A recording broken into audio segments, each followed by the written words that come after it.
गोरखपुर चिड़ियाघर में सबसे पहले बर्ड फ्लू की पुष्टि हुई थी। लिहाजा बर्ड फ्लू की रोकथाम के लिए बनी केंद्रीय जांच टीम ने गोरखपुर चिड़ियाघर में पूरे परिसर का निरीक्षण किया। टीम ने बब्बर शेर समेत पक्षियों और वन्य जीवों के 50 से अधिक सैंपल्स लिए। ऐसे में आज का हमारा दूसरा सवाल इसी से जुड़ा हुआ है कि गोरखपुर चिड़ियाघर में अब तक हुई जांच में क्या हुआ है। केंद्रीय टीम ने पूरे परिसर के अंदर और बाहर दोनों का निरीक्षण किया और वहां से सैंपल्स इकट्ठा किए। इसमें तालाब, पीने और नहाने के पानी के भी नमूने लिए गए हैं।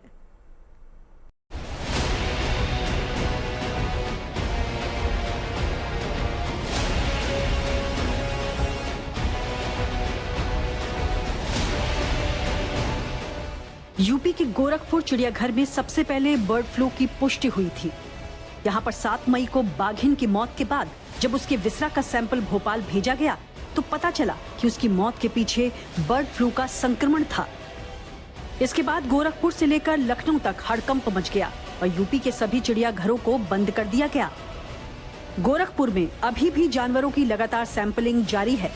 लिहाजा यहां शहीद अशफाक उल्लाह खान प्राणी उद्यान को 27 मई तक के लिए बंद कर दिया गया है। बर्ड फ्लू के संक्रमण को लेकर चिड़ियाघर प्रबंधन किसी तरह का रिस्क लेने के लिए तैयार नहीं है। गोरखपुर चिड़ियाघर में केंद्र से लेकर के राज्य तक की दोनों टीमें जांच की हैं। पूरे कैंपस को खंगाला है। पूरे कैंपस को खंगालने के बाद हर चीज के सैंपल लिए गए हैं, ब्लड सैंपल भी लिए गए हैं।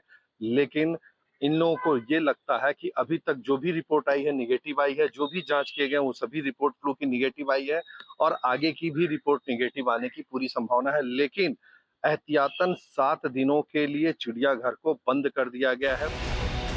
दरअसल गोरखपुर चिड़ियाघर में पिछले 1 महीने में 4 जानवरों की मौत हुई है।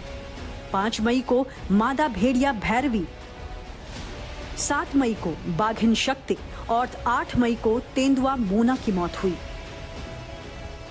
बर्ड फ्लू से बाघिन शक्ति की मौत की पुष्टि के बाद गोरखपुर में इस वायरस की रोकथाम के लगातार उपाय किए जा रहे हैं। कई सैंपल अलग अलग जगह के कलेक्ट किए गए हैं। अंदर से भी प्राणी उद्यान परिसर के अंदर से जो हमारे बाड़े हैं, हमारे जानवर हैं, उनसे लिए गए हैं। साथ ही साथ बाहर भी बहुत सारी पोल्ट्री शॉप हैं। अलग अलग जगह जाकर जो साइंटिस्ट थे, डॉक्टर्स थे, उन्होंने सैंपल कलेक्ट किए। साथ ही साथ ये भी है कि जो पशुपालन विभाग ने पहले सैंपल कलेक्ट किए थे वो सभी नेगेटिव आए हैं। हमारे जानवर भी सभी स्वस्थ हैं, एक्टिव हैं। गोरखपुर चिड़ियाघर से कुछ जानवरों को कानपुर चिड़ियाघर में भी भेजा गया था, लेकिन वहां से भेजे गए जानवरों में कुछ की मौत यहां पर हो चुकी है। अभी तक गोरखपुर से आए शेर, पटौदी, मोर और बतख की मौत हो चुकी है। इन सभी जानवरों में बीमारी के लक्षण देखे गए थे। इससे कानपुर चिड़ियाघर प्रबंधन में चिंता बढ़ गई है। यदि किसी भी प्रकार का किसी के भी संज्ञान में इस तरीके का प्रकरण आता है जहां अधिक संख्या में एक साथ पक्षियों की मृत्यु हो रही है तो उसको तत्काल जो निकट के पशुपालन विभाग का पशु चिकित्सालय है उसको अवगत कराने के लिए कहा गया है और उसको जिससे उसकी प्रॉपरली सैंपलिंग और जो आगे की कार्रवाई है वो की जा सके। यहाँ पर चिड़ियाघर में जानवरों की जांच करने के अलावा चिड़ियाघर में काम करने वाले कर्मचारियों के स्वास्थ्य पर भी लगातार निगाह रखी जा रही है और उनकी लगातार जांच हो रही है। एहतियातन चिड़ियाघर के अधिकारियों ने सभी जानवरों के सैंपल एकत्र करने का फैसला किया है। चिड़ियाघर में संक्रमण की रोकथाम के लिए लगातार सैनिटाइजेशन किया जा रहा है। एहतियातन तौर पर कुछ ऐसे स्टेप्स लिए गए हैं जैसे फॉगिंग और सैनिटाइजेशन, वो भी पूरे चिड़ियाघर में। साथ ही साथ चिड़ियाघर की जो मिट्टी है उसकी सैंपलिंग की, उसकी टेस्ट के लिए भी मिट्टी को बाहर भेजा गया है। इसके साथ ही प्रशासन द्वारा कानपुर जू के आसपास के 1 किलोमीटर के जोन को कोविड प्रोटोकॉल के तहत वहां पर अलर्ट जारी कर दिया गया है।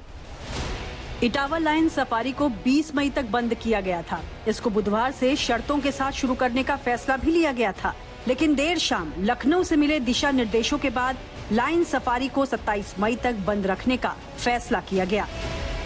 कानपुर और गोरखपुर जू में जो जिस तरह से पहले सूचना आई थी तो उसको एहतियात के तौर पर अभी प्रदेश भर के समस्त जू और सफारी को बंद किया गया 27 तक। तो उसी क्रम में इटावा सफारी पार्क 27 मई तक बंद रहेगा। यूपी में बर्ड फ्लू का खतरा अभी तक कम नहीं हुआ है, लिहाजा प्रशासन चिड़ियाघरों को खोलने में किसी तरह की जल्दबाजी करने के पक्ष में नहीं है। कानपुर से सिमर चावला, गोरखपुर से गजेंद्र त्रिपाठी और इटावा से अमित तिवारी के साथ bureau report, good news today.